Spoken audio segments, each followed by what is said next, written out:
After years of waiting, Tesla finally delivered the first Cybertrucks in 2023. We'll have to see whether the many development quality issues have been fixed, of course, but thankfully, as it's been handed to very few select customers. In the meantime, Tesla has other issues to consider, such as recalling nearly all the EVs it's sold in the US so far to fix an autopilot fault, while also fending off Chinese brands. China's BYD Auto has caught up with Tesla in sales volume and is soon predicted to surpass it too. Led globally, even if the growth in worldwide sales is slowing, the pace at which traditional automakers are making all-electric vehicles is only increasing, and the sheer volume of EVs landing in 2020 shows this. We're hoping that these future designs and car designers will take the inherent opportunities in electric architecture to trend toward being less macho and more inclusive. Here's our comprehensive guide on what to watch out for in the world of EVs in 2024.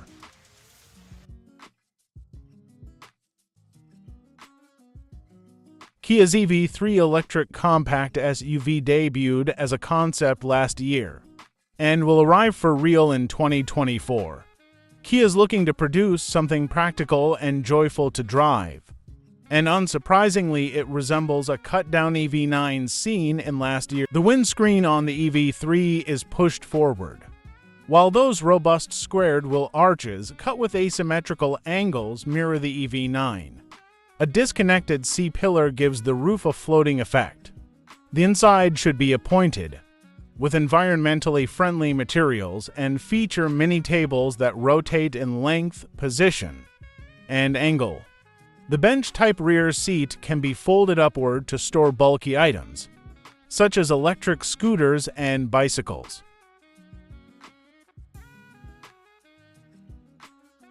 Now that Kia's EV9 is here, the next large SUV from the Hyundai Motor Group will be the Ioniq 7. And it's been spotted in the testing phase in the wild ahead of its debut in 2024. Expect built-in autonomous driving technology and a good range. The interior will likely take notes from the excellent Ioniq 6. The side profile of the Ioniq 7 shows its windscreen is steeply raked and a sloping roofline at the rear, unlike the boxy Kia EV9, and both are based on the same eGMP platform. In the UK, the EV9 has a 99.8 kWh battery running either a single to 101 bhp motor or 379 bhp dual motor. The EV9 is supposedly capable of nearly 350 miles on a single charge. So expect similar of the Ioniq 7. It will also have the excellent 800-volt charging system, allowing a 10 to 80% charge in under 25 minutes. The Ioniq 7 is expected to be one of the last models to use the Hyundai Group's eGMP platform. In 2025, we'll see the first vehicles based on its next-gen EV platforms, M and Es. The M will apparently allow for a 50% improvement in range on a single charge, as well as supporting Level 3 autonomous driving or higher. It will also employ the group's integrated modular architecture, standardizing key components like battery and motors. These is an EV platform for commercial purpose-built vehicles, like those used for ride-pooling, cargo hauling, and deliveries. Volvo would like everyone to focus on the news that 2024 is the year of its value EV design specifically to lure new customers to the brand, and not, say, the fact that its 7-seat electric EX90 was due to be on the roads by end 2023 but has been delayed for more software development. The entry-level EX30 comes in 3 flavors: a single motor 51 kWh, single motor 69 kWh, and performance twin motor 69 kWh. It sits on the smallest version of Geely's Sustainable Experience architecture. which of course means it inevitably shares similar specs to the group's Smart Number 1 and Zeekr X. The top model is an NMC battery, twin motor, all-wheel drive affair putting out 315 kilowatts for 128 horsepower and 0 to 60 miles per hour, in a frankly preposterous 3.6 seconds. This makes it Volvo's fastest accelerating car ever, which feels very much like corporate posturing and is entirely unnecessary for such a segment of the market. Land Rover has taken its time getting there, but the full electric Range Rover has finally been slated for production in 2024. On-road testing has already begun in all sorts of conditions, including 40 degrees Celsius in Sweden and 50 degrees Celsius in Dubai. So you can be assured that the company is not taking any chances with its 50-plus year history, conquering anything off-road. Much like the current Kias and Hyundais, the full electric Range Rover will have an 800-volt architecture for rapid charging. Expect a hefty range, too, approaching for 100 miles. Not only will it be whisper quiet thanks to the electric powertrain, an active noise cancellation system has also been confirmed for those who can't wait for the reviews. Pre-orders are open now.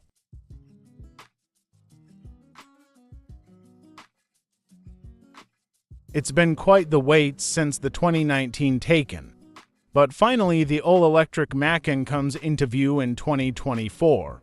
We'll all have to wait a little longer for the planned pure electric 718 Boxster and Cayman, though. Expect Porsche's second EV, built from the ground up for the new powertrain, to have the pace you'd expect from the brand, with a two-motor setup delivering up to 603 bhp, while the 100 kWh battery should be good for at least 310 miles of range. The interior has a main 12.3-inch touchscreen that runs a new Porsche UI, with supposedly better integration of electric drive features, such as intelligent routing and live updates of public fast charging points. Audi's new SUV, which sits between the smaller Q4 e-tron and larger Q8 e-tron, features a next-gen EV platform called the Premium Platform Electric, or PP, that it shares with Porsche and which will also be used on the above Macan EV. It has an 800-volt architecture much like the existing Kias, and Hyundai's boasts new electric motors, and is powered by a 93.0 kWh battery that employs prismatic lithium-ion cells to give the battery more energy density.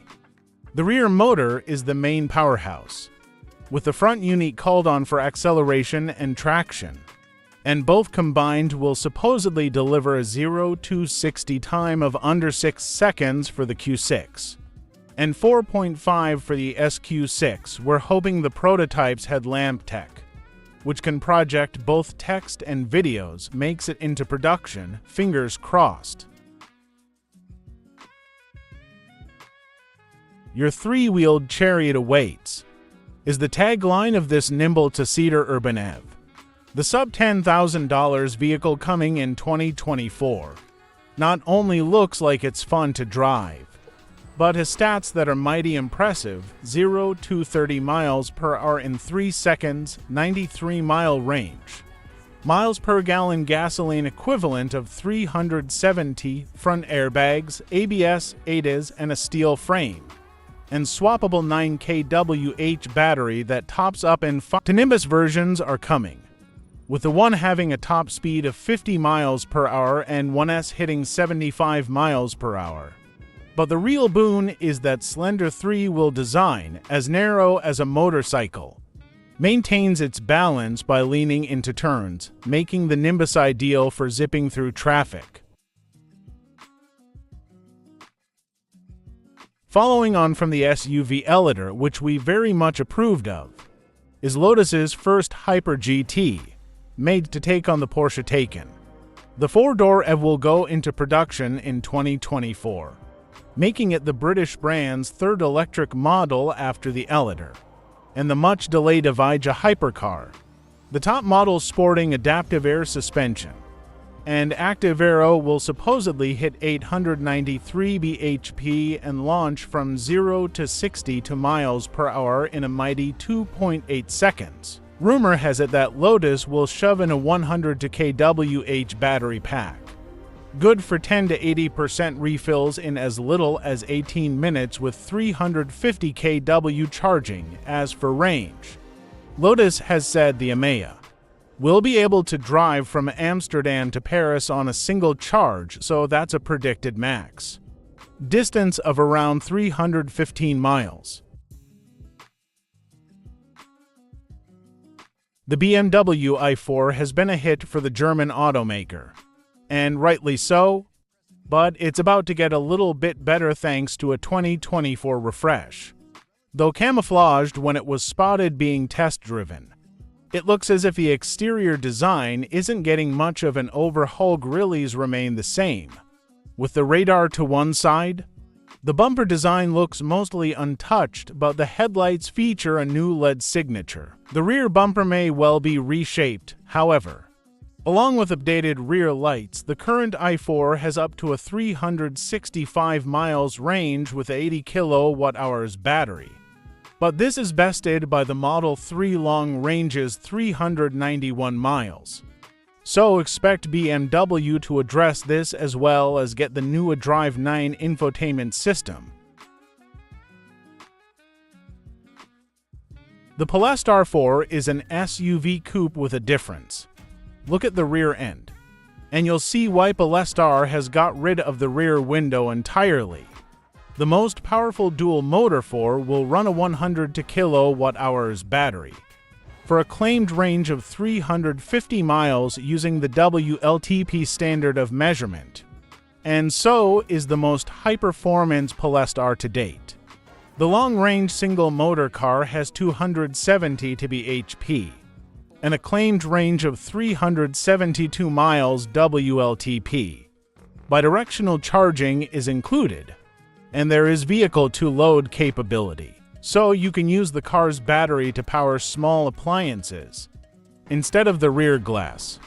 The brand is leaning on the capabilities of the high-definition screen that replaces the age-old rear-view mirror. A real-time feed from a roof-mounted rear camera supposedly delivers a broader field of vision. This tech isn't new. Range Rover has been using its clear sight camera mirror for years, but Polestar is the first to go all in on the design potential. The reason? Better aerodynamic properties. The 4 has a slippery 0.26 drag coefficient. More detail is emerging about the forthcoming Tesla Model 2, a breakthrough smaller, cheaper Tesla that could truly take the brand synonymous with EVs to the masses. It is likely to be a popular choice among the cheapest electric cars on sale. It's being developed under the Project Redwood codename, and in an earnings call with investors this week, Tesla CEO Elon Musk revealed that production is planned to start in the second half of 2025. It is set to be built in a new factory in Mexico, as well as an additional site in the US. Musk has already confirmed that Tesla is developing two new electric vehicles. One is the so-called Model 2, which might yet carry a different badge for production, while the other is believed to be a robotaxi based on the same next-generation hardware. This duo marks a big step towards the volume aspiration of the company. Musk is on record as saying it could make in excess of 5 million units a year of these two products combined once production is in full flow.